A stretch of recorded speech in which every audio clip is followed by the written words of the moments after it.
اللہ کے رسول صلی اللہ علیہ وسلم نے ارشاد فرمایا، من وجد ساعۃ لأن یضحی فلم یضحی فلا یحضر مصلانا، کہ جو شخص باوجود گنجائش کے، باوجود وسعت کے، اللہ نے اسے مال سے نوازا ہو، اللہ نے اسے مال و زر دیا ہو، اللہ نے اسے صاحب نصاب بنایا ہو، گنجائش عطا فرمائی ہو، لیکن اس کے باوجود وہ قربانی نہ کرے، اللہ کے نبی علیہ الصلاۃ والسلام کا حکم ہے کہ ایسے شخص کو میری عیدگاہ میں آنے کی اجازت نہیں ہے، میری عیدگاہ کے قریب بھی نہیں ہے۔ من وجد ساعتن، جو شخص گنجائش کا معیار کیا ہے، اس کی حد کیا ہے؟ ساعتن صاحب نصاب، اس کا مطلب ہے صاحب نصاب کہتے کس کو ہیں؟ آئیے میں اس پر چند باتیں تفصیل کے طور پر میں آپ کے سامنے ذکر کر دوں۔ سب سے پہلے یہ بات آپ سمجھ لیں کہ شریعت نے قربانی کی عبادت ہر مسلمان پر واجب قرار نہیں دی ہے، ہر مسلمان پر واجب قرار نہیں دی ہے، بلکہ اس کے لیے کچھ شرطیں ہیں، ان شرطوں کے پائے جانے کے بعد ہی قربانی واجب ہوتی ہے۔ کچھ شرطیں، سب سے پہلے مسلمان ہونا، صاحب ایمان ہونا ضروری ہے، کیونکہ یہ بات تو بالکل کلی طور پر ہے، کھلی ہوئی ہے کہ ایمان نہ ہونے کی وجہ سے غیر مسلم کی قربانی قابل قبول نہیں ہے، اس لیے کہ اعمال کی قبولیت کی جو شرط ہے نا، وہ سب سے پہلے بنیادی شرط ہے ایمان کا ہونا۔ نمبر 2، بالغ ہونا، قربانی واجب ہونے کے لیے بالغ ہونا ضروری ہے، کہ صرف بالغ ہی پر قربانی واجب ہوتی ہے، اس لیے نابالغ پر قربانی واجب نہیں، اگرچہ اس کی ملکیت میں نصاب کے بقدر مال موجود ہو، اور یہی بات راجح ہے۔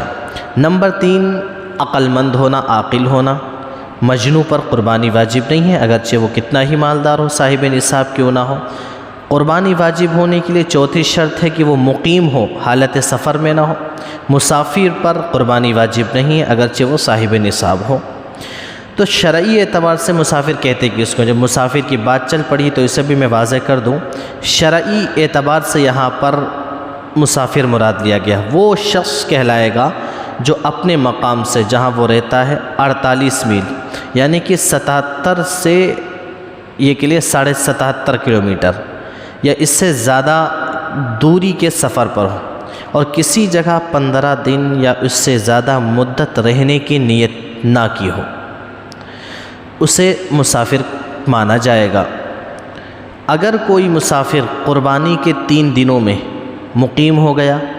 3 دن ہوتے ہیں، 10 ذی الحجہ، 11 ذی الحجہ، 12، ان 3 دنوں میں مقیم ہو جاتا ہے اور وہ صاحب نصاب بھی ہے، یعنی جتنے مال پر قربانی واجب ہو جاتی ہے تو اس پر قربانی واجب ہوگی۔ اسی طرح اگر کوئی صاحب نصاب مقیم شخص قربانی ہی کے ایام میں مسافر ہو جائے، قربانی کے دن آئے، وہ ساتھ سفر میں چلا گیا، تو اس کے ذمہ قربانی واجب نہیں۔ اگر ایسی صورتحال میں بھی وہ جانور خرید کر لایا تھا تو اس کے لیے وہ جانور فروخت کر کے وہ رقم اپنے استعمال میں لا سکتا ہے، لیکن بہتر یہ ہے کہ حالات سفر کے چلتے رہتے ہیں قربانی کر لے تو یہ بہتر ہے۔ یہ 4 شرطیں، اور 5ویں شرط قربانی کے واجب ہونے کے لیے ہے، جو سب سے بڑی شرط ہے، کہ صاحب نصاب ہونا، کیونکہ جو شخص صاحب نصاب نہ ہو اس پر قربانی واجب نہیں ہے۔ تو خلاصہ کیا نکلا؟ خلاصہ یہ نکلا کہ قربانی ہر اس مسلمان پر ہے جو عاقل ہو، بالغ ہو، مقیم ہو اور صاحب نصاب ہو۔ اب صاحب نصاب کے اندر یہ نہیں کہ مرد ہی ہو یا عورت ہو، دونوں ہو سکتے ہیں، مرد ہو یا عورت ہو، جو صاحب نصاب ہوگا اس پر قربانی واجب ہوگی۔ مسافر کا مسئلہ ایسا ہے کہ مسافر یا اسی طریقے سے جو نصاب جس کے پاس نہیں ہے، غیر صاحب نصاب شخص ہے، وہ خوشی کے طور پر اپنی نفلی قربانی کرنا چاہتا ہے تو بہت بہتر ہے، اس کی قربانی جو ہوگی وہ درست مانی جائے گی۔ تو یہ 5 شرطیں ہیں، ان شرطوں سے بات آپ کے سامنے کھل کر سامنے آ گئی کہ قربانی ہر شخص پر واجب نہیں ہے، بلکہ اس کے لیے شریعت نے ایک خاص معیار، خاص حصہ، خاص نصاب مقرر فرمایا ہے۔ جس شخص کے پاس اس نصاب کے برابر مال ہوگا اس کو صاحب نصاب کہتے ہیں، صرف اسی پر قربانی واجب اور ضروری ہے، اور جو شخص صاحب نصاب نہ ہو اس پر قربانی واجب نہیں ہے، وہ اپنی طرف سے کرنا چاہتا ہے نفلی تو کر سکتا ہے۔ اس لیے ہر مسلمان کو قربانی کے تعلق سے واقفیت حاصل کرنا، معلومات حاصل کرنا انتہائی ضروری ہے، تاکہ معلوم ہو سکے کہ قربانی واجب ہے یا واجب نہیں ہے۔ آج کل ہیں ہمارے بہت سے نوجوان ہیں، بزرگ ہیں، اس کی فکر نہیں کرتے ہیں۔ یہ قابل توجہ بات ہے اور یہ ضروری بات ہے، اس کی طرف دھیان دینا چاہیے، اس کے مسائل معلوم ہونے چاہیے۔ یہ ہو گئے قربانی کے شرائط۔ اب آئیے میں قربانی کا جو نصاب ہے، کتنا مال ہو، کتنا روپیہ پیسہ ہو، کتنا سونا چاندی ہو یا تجارت کا مال ہو، کتنے پر واجب ہو جاتی ہے، غور سے سنیں۔ تفصیلی نصاب اس کا میں آپ کے سامنے ذکر کر دوں۔ بنیادی طور پر قربانی 5 چیزوں پر واجب ہوتی ہے۔ بنیادی طور پر قربانی کتنے پر؟ 5 چیزوں پر واجب ہوتی ہے، جن کو قربانی کا مال کہا جاتا ہے۔ مال لیں، نمبر 1 سونا، نمبر 2 چاندی، نمبر 3 وہ سامان جو آپ لا کر کے بیچتے ہیں، تجارت کرتے ہیں، اور نمبر 4 آپ کا بینک بیلنس، آپ کے پاس میں رقم ہے، آپ کے پاس میں روپیہ پیسہ ہے، اور نمبر 5 ہے ضرورت سے زیادہ چیز، ضرورت سے زیادہ سامان جو آپ استعمال میں نہیں لاتے ہیں، وہ ضرورت سے زیادہ استعمال سامان شمار کیا جائے گا۔ آپ کے گھر میں سامان رکھا ہوا ہے، آپ کے کپڑے وغیرہ ہیں، آپ پورے سال استعمال نہیں کرتے، آپ کے گھر میں بہت سارے وہ برتن ہیں جنہیں آپ سال میں استعمال نہیں کرتے ہیں، آپ کے گھر میں وہ فرنیچر ہے جسے سالوں سال استعمال نہیں کرتے، یہ بھی قربانی کے نصاب میں جڑے گا، اور اس کی قیمت اگر پہنچ جائے گی تو آپ کے اوپر قربانی واجب ہو جائے گی۔ آئیے اس کے سامنے تھوڑی سی تفصیل ذکر کر دی جائے۔ جس شخص کے پاس میں، سب سے پہلی چیز تھی سونا، جس شخص کے پاس میں صرف سونا ہو، باقی 4 چیزیں یعنی چاندی، رقم، مال تجارت اور ضرورت سے زیادہ سامان، ان میں سے کچھ بھی نہیں ہو، تو ایسی صورت میں سونے کا نصاب 7.5 تولہ سونا لیا جائے گا۔ جو سونا اس سے کم ہوگا اس پر قربانی واجب نہیں ہوگی۔ یعنی اگر کچھ بھی نہیں ہے، صرف سونا ہی سونا ہے، تو پھر سونا 7.5 تولہ ہونا چاہیے، اس سے کم پر قربانی نہیں ہوگی، اتنا پایا جائے گا تو قربانی ہو جائے گی۔ نمبر 2،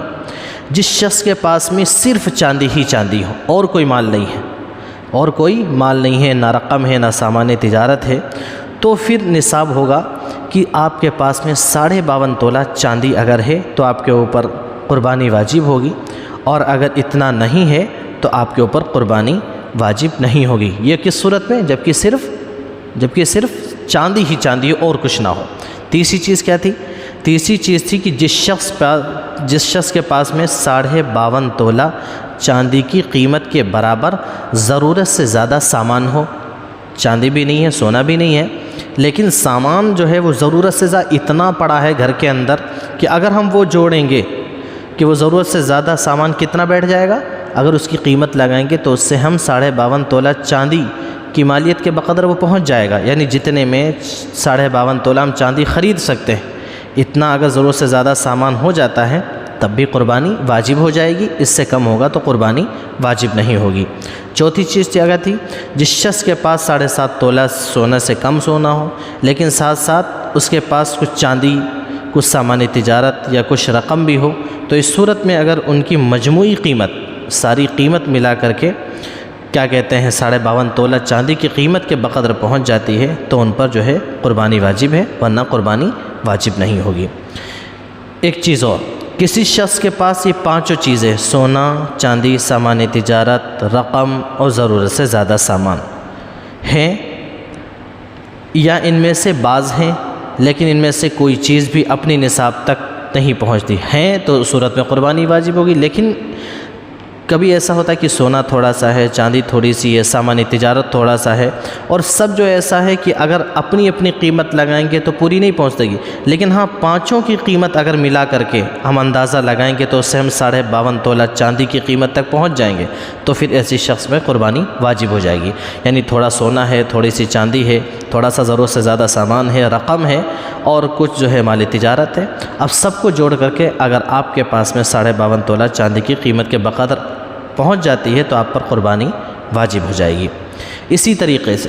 جس شخص کے پاس کچھ سونا ہے، کچھ رقم ہے اور ساتھ میں ضرورت سے زیادہ سامان ہے، اور ان سب کی مجموعی قیمت 52.5 تولہ چاندی تک پہنچ جاتی ہے تو اس پر کیا ہے؟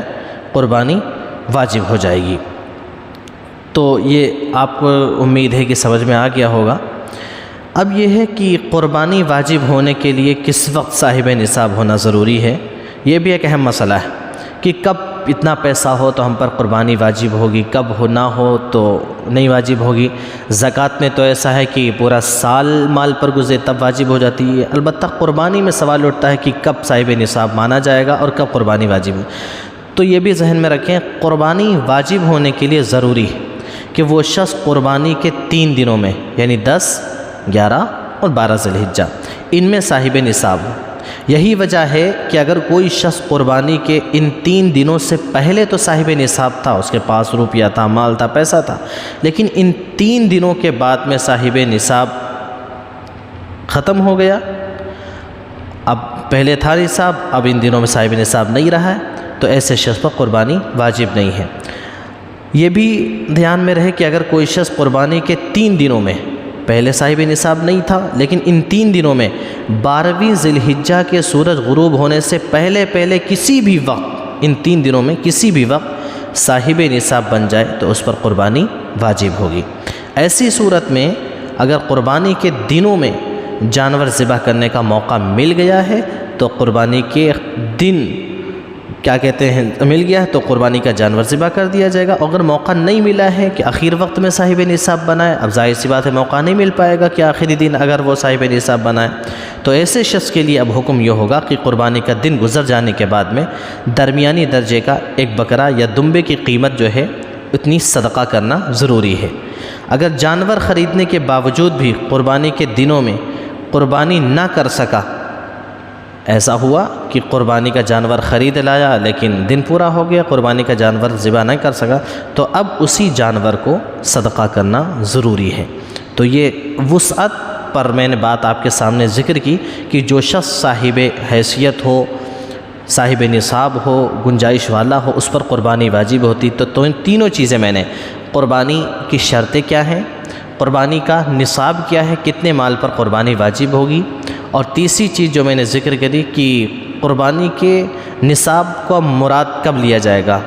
اور اس کو کب ہم سمجھیں گے کہ صاحب نصاب ہے اور صاحب نصاب نہیں ہے، کس وقت صاحب نصاب ہونا ضروری ہے۔ یہ تینوں چیزیں میں نے آپ کے سامنے بالتفصیل ذکر کر دی۔ امید ہے کہ سمجھ میں آ گئی ہوگی۔ اللہ رب العزت سے دعا کرے اللہ رب العزت ایام ذی الحجہ کی قدر کی بھی توفیق عطا فرمائے، ہماری قربانیوں کو بھی قبول فرمائے، اور اسی طریقے سے صحیح اصول کے ساتھ صحیح نہج کے ساتھ قربانی کرنے کی ہمیں توفیق عطا فرمائے۔ آمین یا رب العالمین۔